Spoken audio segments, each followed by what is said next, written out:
दोस्तों, आज से एक नई बुक की सीरीज स्टार्ट कर रहा हूँ। केनेथ एंडरसन की बुक है द ब्लैक पैंथर ऑफ शिवानीपल्ली। इस बुक को पब्लिश किया है रूपा पब्लिकेशंस ने और उनकी वेबसाइट है rupapublications.com। एंडरसन बोलते हैं, हर तेंदुआ दूसरे तेंदुए से अलग होता है। कुछ तेंदुए बहुत साहसी होते हैं, कुछ बहुत डरपोक, कुछ में अजीब सा चतुरपन होता है, जबकि कुछ बिल्कुल मूर्ख लगते हैं। मैंने ऐसे तेंदुए भी देखे हैं जिनमें मानो कोई छठी इंद्रिय सक्रिय हो। ऐसा लगता था जैसे कि वे मनुष्य के हर विचार को पढ़ सकते हैं और पहले ही अनुमान लगा लेते हो। और फिर बहुत ही कम बार ऐसा भी होता है कि कोई तेंदुआ मनुष्यों पर हमला करता है, और उससे भी दुर्लभ है वो तेंदुआ जो मनुष्य को खा जाता है, आदमखोर बन जाता है। वो आदमखोर कैसे बनता है? एक मैन ईटर यानी कि आदमखोर प्राणी आमतौर पर किसी असाधारण परिस्थिति का परिणाम होता है। संभव है किसी ने उसे घायल कर दिया हो, जिसके कारण वो अब अपने स्वाभाविक शिकार यानी कि दूसरे जंगली जानवर उनका शिकार कर नहीं पाता, उन्हें मार नहीं पाता। इसलिए मजबूरी में वो मनुष्यों को खाने लगता है, क्योंकि मनुष्य उसके लिए आसान शिकार होते हैं। फिर ऐसा भी हो सकता है कि किसी तेंदुए ने किसी मृत मनुष्य का शव खा लिया हो। वो शव शायद उथली कब्र में दफनाया गया हो और बाद में सियारों या भालू ने उसे खोद निकाला हो। एक बार तेंदुआ जब मानव मांस का स्वाद चख लेता है तो कई बार उसे उसकी आदत हो जाती है। बहुत ही दुर्लभ मामलों में कोई तेंदुआ इसलिए आदमखोर बन जाता है क्योंकि उसकी माँ भी आदमखोर रही होती है और उसने अपने बच्चे को वही आदत सिखा दी होती है। सामान्यतः तेंदुआ एक नुकसान ना पहुंचाने वाला और लगभग हानि रहित जानवर है। वो मनुष्यों से डरता है और जरा सी आहट मिलते ही झाड़ियों में गुम हो जाता है। लेकिन जब वो घायल होता है तो उसमें अद्भुत उग्रता और बहादुरी आ सकती है। कुछ तेंदुए बेहद कायर होते हैं, इतने कि उन्हें आप पीछा करके भी भगा सकते हैं। तेंदुए के शिकार करने का जो तरीका होता है, अगर आप उसे देखें, यानी कि आप किसी पहाड़ी की चोटी पर हों और तेंदुए को अपने शिकार का पीछा करते हुए देख रहे हैं, तो ये दृश्य आपको बेहद रोमांचक लगेगा। वो हर झाड़ी, हर पेड़, हर पत्थर का इस्तेमाल करता है, छिपने के लिए, रुकने के लिए, आगे बढ़ने के लिए। कभी कभी वो अपने शरीर को जमीन से इतना सटा लेता है कि लगभग दिखाई देना बंद हो जाता है। जब तक आपकी नज़र बहुत ज़्यादा तेज ना हो, आप उसे देख नहीं सकते। मैंने एक बार दूरबीन से एक तेंदुए को देखा था और उसकी चाल, उसकी वुडक्राफ्ट, उसकी टेक्निक, ये सब देखकर मैं दंग रह गया था। और अंत में आता है तेंदुए का तेज हमला। कुछ ही छलांगों में वो अपने शिकार तक पहुंच जाता है। अद्भुत निशाने के साथ वो ऊपर से और पीछे से अपने तेज दांत गड़ा देता है ताकि शिकार गिरते समय उसके खुर से तेंदुए को चोट ना पहुंचा दे। शिकार जमीन पर गिर जाता है और तेंदुआ तब तक उसे नहीं छोड़ता जब तक कि वो मर ना जाए। फिर वो गले में घाव बनाकर शिकार का रक्त चूसता है। यहीं से वो अपना भोजन शुरू करता है। तेंदुए का इंतजार और जंगल की खामोशी, आप जरा सोचिए, जंगल की वो शांति, वो सन्नाटा, जब तेंदुआ अपने शिकार के पास धीरे धीरे जाता है, या किसी जीवित चारे यानी कि लाइव बेट जो कि उसके शिकार के लिए ही बांधी जाती है।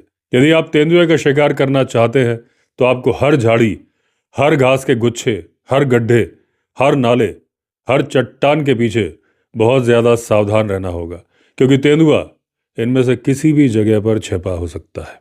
किसी गड्ढे में पड़ा हुआ तेंदुआ बहुत ज़्यादा खतरनाक हो सकता है। आपकी सफलता ही नहीं बल्कि आपकी जान भी इस बात पर निर्भर करती है कि आप कितनी सावधानी से काम लेते हैं, क्योंकि आप अपनी समझदारी को जंगल के सबसे चालाक और खतरनाक शिकारी के सामने आजमा रहे हैं। तेंदुए को उसके ही तरीके से शिकार करना जंगल की सबसे कठिन और रोमांचक गतिविधियों में से एक है। इसे कहते हैं स्टिल हंटिंग, यानी कि छल से पीछा करते हुए शिकार करना। स्टिल हंटिंग में क्या करना चाहिए? अगर आपको ये सफलतापूर्वक करनी है तो आपके पास होनी चाहिए जंगल की गहरी समझ, नरम चाल और लगभग तेंदुए जैसा दिमाग, क्योंकि आप उसी खेल में प्रवेश कर रहे हैं जिसमें तेंदुआ माहिर होता है। अब आप उसे उसके तरीके से शिकार बनाने जा रहे हैं। तेंदुआ कब निकलता है यह आपको मालूम होना चाहिए। तेंदुआ आमतौर पर रात में सक्रिय होता है, यानी कि नॉकटर्नल होता है। वह जंगल में रात भर घूमता है। आप एक इंसान होकर अंधेरे में उसे तभी देख सकते हैं जब आपके पास मशाल या रोशनी हो, लेकिन यही चीज आपको स्टिल हंटिंग नहीं करने देती। दूसरा मौका है कि आप शाम होते होते जंगल में पहुंच जाएं। अगर आप बहुत जल्दी पहुंच गए हैं तो हो सकता है कि आप तेंदुए को दिन में आराम करते हुए पालें। वो धूप पसंद नहीं करता, इसलिए दोपहर उसके आराम का समय है। तेंदुआ मिलता कहाँ है, यह है दूसरा सवाल। आम तौर पर तेंदुए को कहाँ ढूंढा जाए, इसका जवाब तभी मिलेगा जब आप ये समझें कि जंगल में वो खाता क्या है। तेंदुआ हर जीवित चीज को खा सकता है, ऐसी चीज जो बहुत ज्यादा बड़ी ना हो, जैसे जंगल के पक्षी, मोर, खरगोश, बंदर, जंगली सुअर और हिरण की प्रजातियां, छोटे और मध्यम आकार वाली। गांव के पास वो सुअर खाता है, कुत्ते खाता है, बकरी खाता है, भेड़, गधा, यहाँ तक कि औसत आकार की गाय को भी खा लेता है। यह इसका सामान्य भोजन है। एक गलती से भटक गई गांव की बिल्ली, वो भी उसका शिकार बन सकती है अगर वो झोपड़ियों से दूर चली जाए तो। आप कल्पना कीजिए कि हम जंगल में हैं जहां तेंदुआ अपना स्वाभाविक भोजन तलाश करता है। वो शिकार कैसे करता है, इसके लिए आप याद रखिए कि उसकी दृष्टि अद्भुत है, यानी कि देखने की क्षमता। उसके सुनने की क्षमता भी बहुत तेज है, लेकिन सूंघने की शक्ति ना के बराबर है। तो अगर आप तेंदुए की जगह होते तो आप क्या करते? आप दो में से एक काम करते। या तो चुपचाप उन जगहों पर घूमते जहां पर भोजन मिलने की संभावना हो, या फिर किसी ऐसी जगह पर आप छिप जाते जहां पर शिकार के आने की उम्मीद हो। तेंदुआ यही करता है। वो धीरे धीरे मुलायम पंजों पर चलता है उन इलाकों में जहां उसे लगे कि पक्षी और जानवर उसका भोजन बन सकते हैं। कभी वो पानी के स्रोत के पास, या फिर सॉल्ट लिक, यानी जिन चट्टानों या मिट्टी में नमक होता है उनके पास छिपकर इंतजार करता है, क्योंकि जानवर अक्सर यहाँ पर आते हैं। यदि वो पीछा कर रहा है तो चुप रहना पसंद करता है, और फिर वो सूखी पत्तियों, झाड़ियों या कंकड़ पर नहीं चलता, क्योंकि उनमें से आवाज होती है। वो नालों, पगडंडियों, पुराने रास्तों या फिर किसी जंगल ट्रेल के किनारे पर चलता है। तेंदुए के आने जाने के रास्ते को आप कैसे पहचाने? आपको दिन भर जंगल में घूमकर उसके पग मार्क्स ढूंढने होंगे, सिर्फ एक दो नहीं बल्कि नए और पुराने दोनों तरह के, ताकि आपको पग मार्क्स की एक सीरीज मिल जाए और आप समझ जाएंगे कि आपने तेंदुए की एक नियमित चलने वाली ट्रेल पकड़ ली है। ऐसी कोई जगह चुनिए जहां दो या अधिक ट्रेल मिलती हों। यहाँ जंगल की आग रोकने वाली जो फायर लाइन होती है, या फिर छोटी नदी इन रास्तों को काटती हो, या फिर आपको ऐसी जगह मिल जाए जहां तेंदुए के घात लगाकर बैठने की संभावना हो, तो आप उसी शाम को लौटिए, किसी मजबूत पेड़ या झाड़ी के पीछे छिप जाइए, या बिल्कुल चुप रहकर बैठिए और उन ट्रेल्स पर नजर रखिए जहां पर आपकी निगाह लगी हो। यदि किस्मत आपके साथ में होगी तो आप तेंदुए को आते हुए देख लेंगे। आप जंगल के रास्ते पर तेंदुए को चलते हुए भी देख सकते हैं, ऐसे रास्ते पर जिसमें कई झाड़ियां हों। उन झाड़ियों से बीच बीच में अपनी गर्दन को उठा के सिर उचकाकर तेंदुआ देखता है, जैसे कि वो किसी बंदर को ढूंढ रहा हो या किसी बड़े जंगली पक्षी को। ये कहने की कोई जरूरत नहीं कि ऐसी चौकसी के दौरान आपको टाइगर, हाथी और कई प्रकार के हिरण भी दिख सकते हैं। यदि आप सिर्फ तेंदुए की तलाश में हैं, और मान लीजिए कि सिर्फ आप तेंदुए को ही ढूंढना चाहते हैं, तो आपको कोई जंगल या तालाब या ऐसी जगह जहां पर जानवर नमक चाटने आते हैं वो भी मिल चुकी है। तो आप किसी झाड़ी या टीले के पीछे लेट जाइए। वहां से आप जंगल के दूसरे जीवों को आते जाते देख पाएंगे। आपका बहुत मनोरंजन होगा, लेकिन चौंकिएगा मत अगर आपको कुछ समय के बाद दिखे कि कोई लेपर्ड या टाइगर उसी जगह पर आता है जहां पर आप लेटे हैं। वो इतने चुपचाप चलते हैं कि उनका आना आपको बहुत देर से महसूस होता है। ये मेरा व्यक्तिगत अनुभव है। मुझे एक बार का किस्सा याद है। मैं एक पेड़ के पीछे घास में लेटा था। वहां नमक चाटने वाली एक चट्टान थी और एक छोटे से नाले का मोड़ था जहां पर वो थी। वो जगह मुझे साफ नजर आ रही थी जहां पर मैं लेटा हुआ था। पहले की जांच में मुझे मालूम चला था कि चीतल और सांबर यहाँ बहुत संख्या में आते हैं। शाम ढल रही थी और मेरे पीछे पत्तों की हल्की सी सरसराहट सुनाई दी। मैंने धीरे धीरे सिर घुमाया। वहां एक तेंदुआ मुझे बहुत ही हैरानी से देख रहा था। जब उसे लगा कि मैंने उसे देख लिया है तो वो धीरे से उठा, आधा घूमकर जाने लगा, फिर रुककर दोबारा मेरी तरफ देखा, मानो कह रहा हो, अरे भाई, तू यहाँ पर क्या कर रहा है, निकल यहाँ से। और फिर वो चला गया। माँ तेंदुआ और उसके बच्चों को देखना बहुत ही रोचक दृश्य होता है। जब कोई तेंदुआ अपने बच्चों के साथ दिखे या फिर कोई टाइग्रेस अपने कब्ज के साथ, माँ की चिंता और उसकी देखभाल आपको साफ नजर आ जाएगी।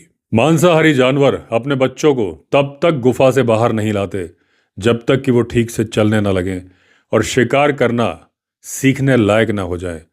तब तक वो गुफा में ही सुरक्षित रखे जाते हैं। जब बच्चे बहुत छोटे होते हैं तो वो सिर्फ माँ का दूध पीकर जिंदा रहते हैं। जब वे थोड़ा बड़े हो जाते हैं तो माँ उन्हें कच्चा मांस खिलाना शुरू करती है। पहले वो मांस को खुद आधा पचाती है, फिर उल्टी करके अपने बच्चों को खिलाती है। जैसे जैसे बच्चे बड़े होते हैं और कड़ा मांस पचाने लगते हैं, माँ अपने शिकार जैसे जंगल मुर्गी, मोर और फिर बाद में छोटे जानवर या फिर हिरण का टुकड़ा गुफा में लाकर खिलाती है। शावकों की लालच और बीमारियां बहुत ज़्यादा होती हैं क्योंकि शावक यानी कि कब्ज बहुत ज़्यादा लालची होते हैं। अगर उन्हें छोड़ दिया जाए तो वे ज़रूरत से ज़्यादा खाकर बीमार पड़ जाते हैं।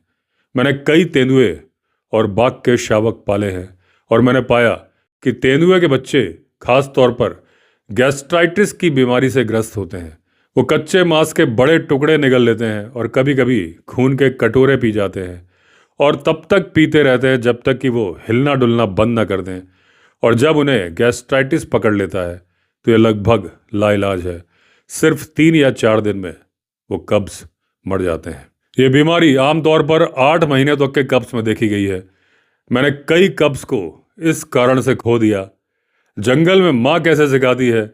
जंगल में माँ तेंदुआ अपने बच्चों को सिर्फ उतना ही खाना देती है जितना जरूरी होता है। वो कच्चे मांस में अपने दूध की मिलावट करती है ताकि बच्चे धीरे धीरे मजबूत हों और दांत और नाखून चलाना सीखें।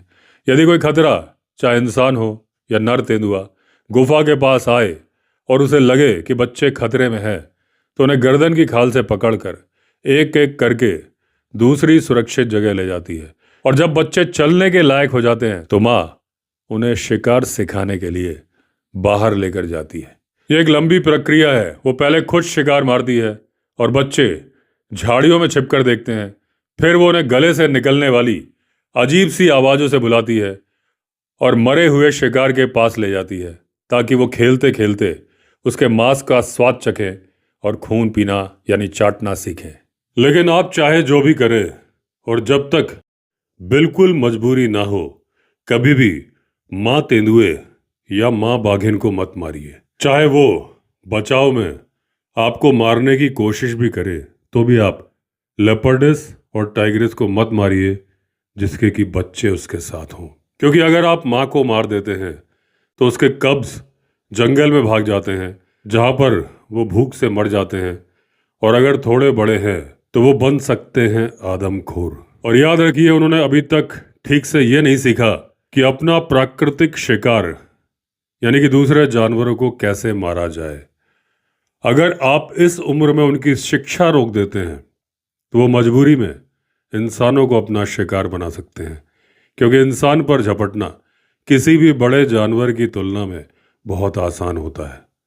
भारत का सर्द मौसम शिकार का बेहतरीन समय होता है जब आप इन जानवरों को देखने, समझने और उनका स्टॉकिंग स्टाइल यानी शिकार का पीछा या फिर घात लगाना, ये सब एक कला है जो कि आप देख सकते हैं सर्दियों में। नवंबर, दिसंबर और जनवरी, इन महीनों में मांसाहारी जानवर सबसे ज़्यादा सक्रिय रहते हैं। लेकिन आपको ये भी याद रखना चाहिए कि ये जानवर ज़्यादातर तो रात में ही घूमेंगे और आपको शाम के समय आसपास हल्की सी आहट या आवाज़ सुनाई देगी या फिर सुनाई देगी आपको डियर और लंगूरों की अलार्म कॉल। जब टाइगर या टाइग्रेस मेटिंग कॉल करते हैं, उस आवाज को सुनना अपने आप में एक रोमांचकारी अनुभव है। उसकी पुकार में जो अधीरता होती है वो साफ सुनाई देती है। लेकिन यह चेतावनी भी जरूरी है कि मिलन के मौसम में टाइगर बेहद खतरनाक हो जाते हैं, खासकर जब वो फीमेल को लुभाने की कोशिश कर रहे हो या उनसे मेटिंग कर रहे हो। उनका तरीका बहुत अग्रेसिव होता है। टाइगर और टाइग्रेस एक दूसरे को काटते हैं, नाखूनों से खरोचते भी रहते हैं। घरेलू बिल्लियों का व्यवहार आपने देखा होगा, उसको कई गुना बढ़ाकर सोचिए। अगर आपने डोमेस्टिक कैट की मेटिंग देखी है या उनका मिलन व्यवहार देखा है, तो आप कल्पना कीजिए कि टाइगर कितने ज़्यादा अग्रेसिव हो जाते होंगे। करीब करीब 100 गुना ज़्यादा। वो खुद को उन्माद में लेकर जाते हैं, और अगर कोई इंसान इस दौरान उनकी प्राइवेसी में दखल दे दे तो उसकी हालत बहुत बुरी हो सकती है। बाघिन का स्वभाव इस समय और भी ज़्यादा अग्रेसिव होता है। वो टाइगर से भी ज़्यादा खतरनाक हो सकती है। जब लेपर्ड के कब्स मरे हुए जानवर पर खेलते हैं तो वो हल्की हल्की ग्राउल की आवाज़ निकालते हैं। ये आवाज़ें सुनने में बड़ी मज़ेदार लगती हैं। वो अपनी हिम्मत बढ़ाते हैं, एक दूसरे पर झपटते हैं और कभी कभी मांस के टुकड़े भी हथिया लेते हैं। मारने का असली सबक बहुत ही क्रूर प्रक्रिया होती है। उनका अगला पार्ट तब शुरू होता है जब माँ शिकार को आधा मारती है, यानी सिर्फ घायल करती है, ताकि बच्चे उसे खत्म कर सके। वो सबसे पहले गले पर हमला करते हैं, फिर धीरे धीरे उस जानवर को मौत के घाट उतारते हैं। ये बहुत ही क्रूर प्रक्रिया है। टाइगर कब्स की शिक्षा तेंदुए के बच्चों की तुलना में कहीं गहरी और जटिल होती है। तेंदुआ शिकार को गला दबाकर मारता है, जबकि बाघ गर्दन तोड़कर मारता है। इसलिए बाघिन को अपने बच्चों को सिखाने में ज़्यादा टाइम लगता है। अक्सर बाघिन अपने बच्चों को सिखाते समय एक झुंड में 4 या 5 गाय बैल तक मार देती है, और बच्चे भी कई बार आधा अधूरा गला घोंटकर शिकार को खराब कर देते हैं, जिससे जानवर कभी कभी बच भी निकलता है। टाइगर का हमला साइंस जैसा सटीक है। जैसा कि मैंने पहले भी कहा है कि टाइगर बहुत ही वैज्ञानिक और साफ सुथरा कातिल है। वो अपने शिकार की पीठ पर आधा उछलकर चढ़ता है, फिर गले के नीचे अपनी मजबूत पकड़ जमाता है। इसके बाद आगे के पंजों से शिकार को जकड़कर पीछे की ओर एक तेज झटका देता है, जिससे भारी जानवर भी गिर जाता है। फिर टाइगर शिकार का भार और गर्दन पर अचानक जोरदार मोड़, ये सब मिलाकर शिकार की गर्दन तोड़ देता है। माँ तेंदुआ या बाघिन के साथ चलना बहुत ज़्यादा खतरनाक होता है। जब माँ बाघिन या तेंदुआ अपने बच्चों के साथ शिकार ट्रेल पर चलती है तो बच्चे हर कदम पर उसकी नकल करते हैं, कभी ज़मीन पर लेटकर, कभी किसी झाड़ी के पीछे छिपकर। ऐसे समय पर माँ के पास जाना बहुत खतरनाक होता है। बाघिन अपने बच्चों की रक्षा के लिए हमला जरूर करेगी। पैंथेरस जो कि माँ हो, कम हमला करती है, लेकिन वो उग्र गुर्राहट से चेतावनी जरूर देती है। फिर भी इस हालत में कभी भी उस पर भरोसा नहीं करना चाहिए। अगर आपकी राह में पूरे परिवार का जुलूस आ जाए तो सबसे बड़ी समझदारी यही है कि आपकी बंदूक तैयार रहे। मिलन के मौसम में बाघिन की तेज पुकार जंगल में इतनी दूर तक जाती है कि कई बार ये पुकार वन विभाग के काम और बैलगाड़ियों की आवाजाही तक रोक देती है। तेंदुए भी इस मामले में कुछ हद तक बाघों जैसे ही होते हैं, लेकिन सामान्य रूप से वे इंसान पर हमला करने का साहस जुटा नहीं पाते। हालांकि वो अपनी नाराजगी साफ दिखा देते हैं। तेंदुआ दिखने और व्यवहार में बाघ से भी ज्यादा घर की बिल्ली जैसा लगता है। रेत या सूखी पत्तियों पर खरोच के निशान अक्सर ये दिखाते हैं कि तेंदुआ अपनी बीट यहाँ पर दबा कर गया है, बिल्ली की तरह। लेकिन टाइगर ऐसा नहीं करता। टाइगर अपनी बीट यानी मल को खुला छोड़ देता है, कुत्ते की तरह। दोनों ही मामलों में मल में जो उन्होंने पिछला शिकार खाया था उसके बालों की मात्रा बहुत ज्यादा होती है। लकड़बग्घा यानी कि हाइना हड्डियों सहित अपना पूरा शिकार खा लेता है, इसलिए उसकी बीट आसानी से पहचान में आ जाती है, क्योंकि उसमें सफ़ेद कठोर अर्धपचित हड्डियों के टुकड़े होते हैं। इसके अलावा लकड़बग्घे के आगे और पीछे के पग चिन्हों के आकार में बहुत स्पष्ट अंतर होता है। उसके अगले पंजे बड़े होते हैं, तेंदुए के पग मार्क्स और लकड़बग्घे के जो पग मार्क्स होते हैं उसमें फ़र्क ये होता है कि तेंदुआ और टाइगर चलते समय अपने नाखून भीतर समेट लेते हैं, इसलिए उसके पग मार्क्स में उसके नाखून नहीं दिखते।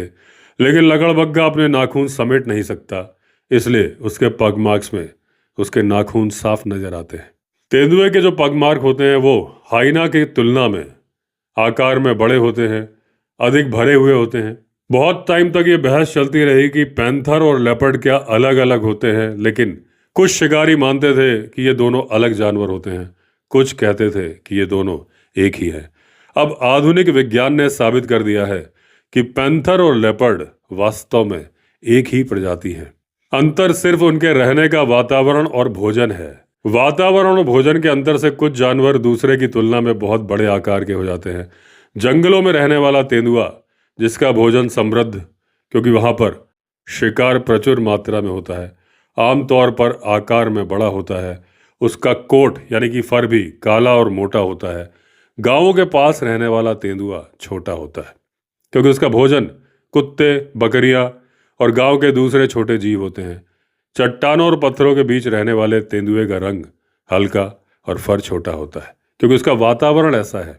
जंगल के तेंदुए और गांव के तेंदुए का अंतर यही है कि जंगल में रहने वाले तेंदुए का रंग गहरा, उसे जंगल की घनी वनस्पति में छिपने में मदद करता है, और गांव के पास रहने वाले तेंदुए का रंग हल्का, जो कि चट्टानों के बीच में छिपने में मदद करता है। इसलिए कभी कभी उसे विलेज पैंथर भी कहा जाता है। प्रकृति के कई अपवाद भी होते हैं। कभी कभी प्रकृति अपने नियम तोड़ देती है। मैंने कुछ ऐसे विशाल तेंदुए मारे हैं जो गांव के पास पाए गए, और कुछ छोटे तेंदुए ऐसे मारे हैं जो कि घने जंगलों में मिले। टाइगर पर भी यही नियम लागू होता है। जो टाइगर मवेशी खाने के आदी हो जाते हैं वो मोटे और भारी हो जाते हैं, लेकिन असली जंगल शिकारी बाघ, जो हिरण, सांभर जैसे तेज शिकार पकड़ते हैं, पतले, ताकतवर और तेज होते हैं। मवेशी चुराने वाला बाघ कम मेहनत में पेट भर लेता है, इसलिए वो सुस्त और भारी हो जाता है। आदमखोर जो टाइगर होता है अस्वाभाविक परिस्थितियों का परिणाम होता है। तेंदुआ और बाघ दोनों में आदमखोरी अस्वाभाविक परिस्थितियों का परिणाम है। सामान्य रूप से कोई बड़ा शिकारी मानव को भोजन नहीं बनाता। ये तभी होता है जब प्रकृति का संतुलन टूटता है। तेंदुआ चढ़ने में उस्ताद है, पेड़ों पर आसानी से चढ़ सकता है, कभी बंदरों का पीछा करने के लिए, कभी जंगली कुत्तों से बचने के लिए, लेकिन टाइगर ऐसा नहीं कर पाता। हालांकि मैसूर चिड़ियाघर में एक बाघ था जो पेड़ पर चढ़ना सीख गया था, क्योंकि उसके लिए एक ऊंचा प्लेटफॉर्म बनाया गया था। दोनों तेंदुआ और बाघ बंदरों का शिकार एक बहुत ही अनोखे तरीके से करते हैं। जंगल के बंदर बहुत चौकस होते हैं और हमेशा मांसाहारी जानवरों से सतर्क रहते हैं। जैसे ही उन्हें किसी शिकारी जानवर की आवाज़ या झलक मिलती है, वो तुरंत सबसे ऊपर की टहनियों में चले जाते हैं, जहां उन्हें सुरक्षा मिलती है। ये जानते हुए तेंदुए और बाघ पेड़ के नीचे पहुंचकर जोर जोर से डरावनी आवाज़ें निकालते हैं। गरजना, दहाड़ना और गुर्राना, इन आवाज़ों से बंदर घबरा जाते हैं।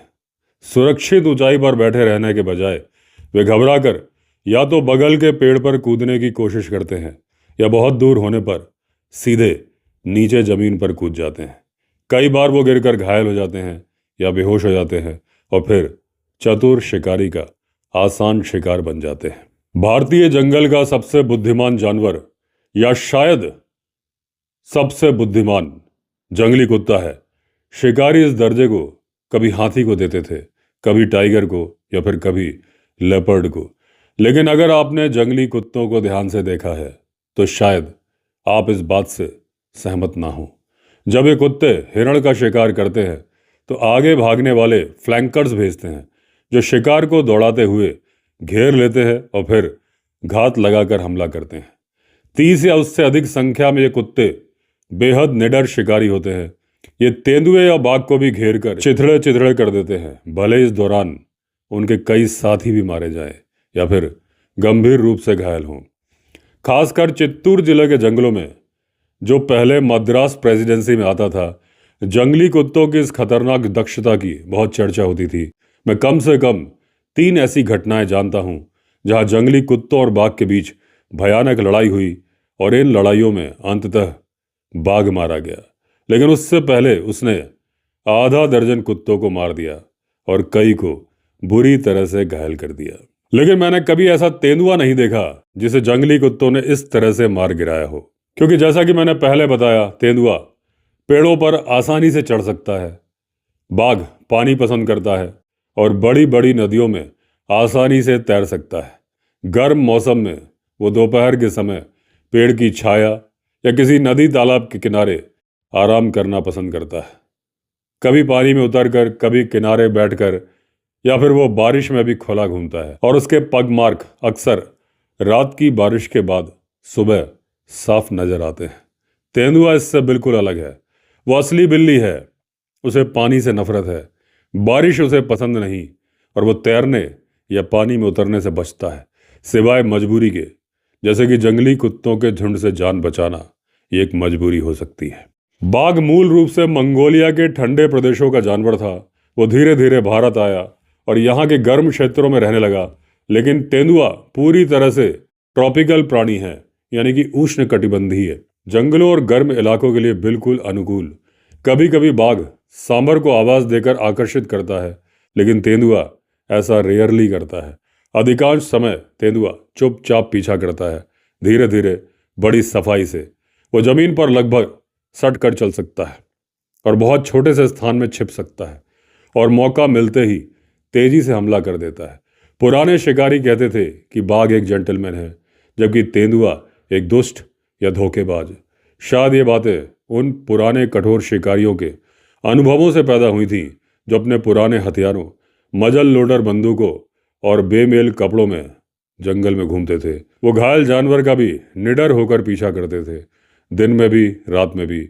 आज का आधुनिक शिकारी उन दिनों से बिल्कुल अलग है, जो रात में भी शिकार करता था। एक घायल बाघ अक्सर अपनी मौजूदगी का पता तब दे देता है जब पीछा करने वाला शिकारी उसके नज़दीक पहुंचता है तो बाघ गुर्राने लगता है। लेकिन घायल तेंदुआ चुपचाप छिपा रहता है और तब हमला करता है जब शिकारी वहां से आगे निकल चुका होता है। इसी कारण कुछ पुराने शिकारी तेंदुए को धोखेबाज कहते थे। असल में बाघ तेंदुए की तुलना में ज़्यादा बहादुर और मजबूत माना जाता है। जब बाघ किसी को मारने के लिए हमला करता है तो वो अपना काम पूरा और साफ तरीके से करता है। लेकिन तेंदुआ, जब तक कि वो आदमखोर ना हो, अपने पीछा करने वाले को घायल करके भाग निकलना पसंद करता है, मार डालना नहीं पसंद करता। तेंदुए अपने शिकार की हड्डियां भी चबा जाते हैं, चाहे शव बिल्कुल सड़ चुका हो। टाइगर आमतौर पर दूसरे दिन के बाद अपने मरे हुए शिकार के पास वापस नहीं जाते, क्योंकि एक बार में बहुत ज़्यादा खाते हैं और 2-3 भोजन में ही उस शव को खत्म कर देते हैं। कुल मिलाकर बाघ तेंदुए के मुकाबले बहुत साफ सुथरा खाने वाला जानवर है। सड़ा गला मांस तेंदुए और बाघ दोनों के पंजों के नीचे फंस जाता है, लेकिन इस तरह से फंसा हुआ मांस खतरनाक कीटाणुओं का घर बन जाता है, जो पंजों से खरोंच लगने पर इन्फेक्शन फैला सकते हैं।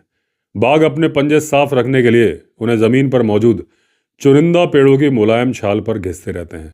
इससे पंजे तेज भी होते हैं और साफ भी। तेंदुए ऐसा बहुत कम करते हैं, इसलिए उनके पंजों में संक्रमण ज़्यादा पाया जाता है।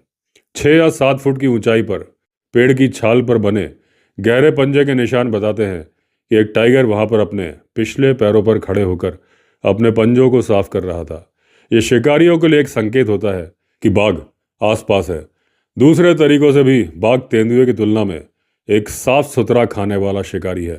तेंदुआ अक्सर अपने शिकार का पेट फाड़कर वहीं से खाना शुरू कर देता है, जिसमें आते, पेट, मल और बाकी गंदगी एक साथ मांस में मिल जाती है।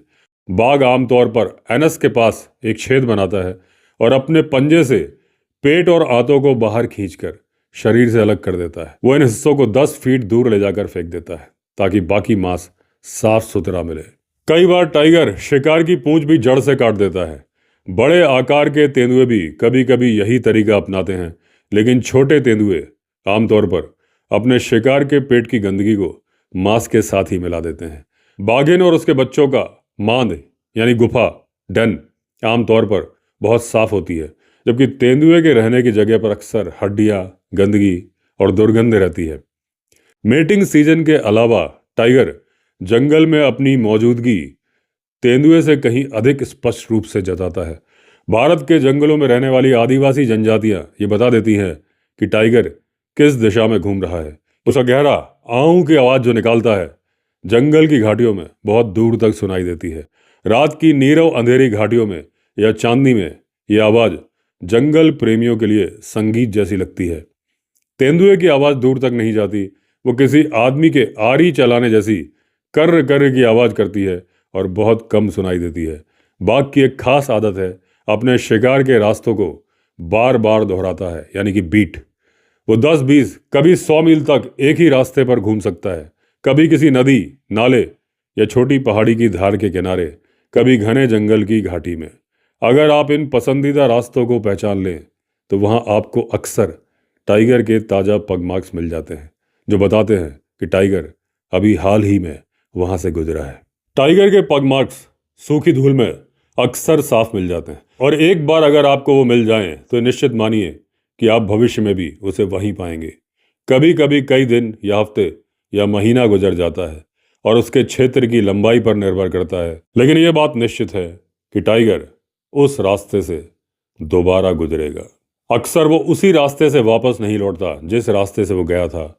वो एक बड़े घेरे यानी कि सर्कल में घूमते हुए फिर वहीं आ जाता है जहां उसके पगमार्क मिले थे, और आगे उसी दिशा में चलता रहता है। अगर वो अपने रास्ते में किसी जानवर को मारने में सफल हो जाए तो 2-3 दिन तक उसी इलाके में रहेगा, उस जानवर की लाश को पूरी तरह से खत्म करने के लिए।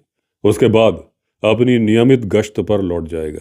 यह आदत विशेष रूप से मैन ईटर टाइगर को समझने में बहुत इंपॉर्टेंट होती है, क्योंकि वो हमेशा कुछ निश्चित दिनों के भीतर एक ही इलाके में लौटता है। अगर आप उसके शिकार के दिनों का हिसाब लगाएं और एक नक्शे पर उसके घूमने की दिशा चिन्हित करें तो आप लगभग गणित की सरल जोड़ घटाव से अंदाजा लगा सकते हैं कि वो कब और कहाँ फिर आएगा। लेकिन तेंदुआ ऐसा बिल्कुल नहीं करता।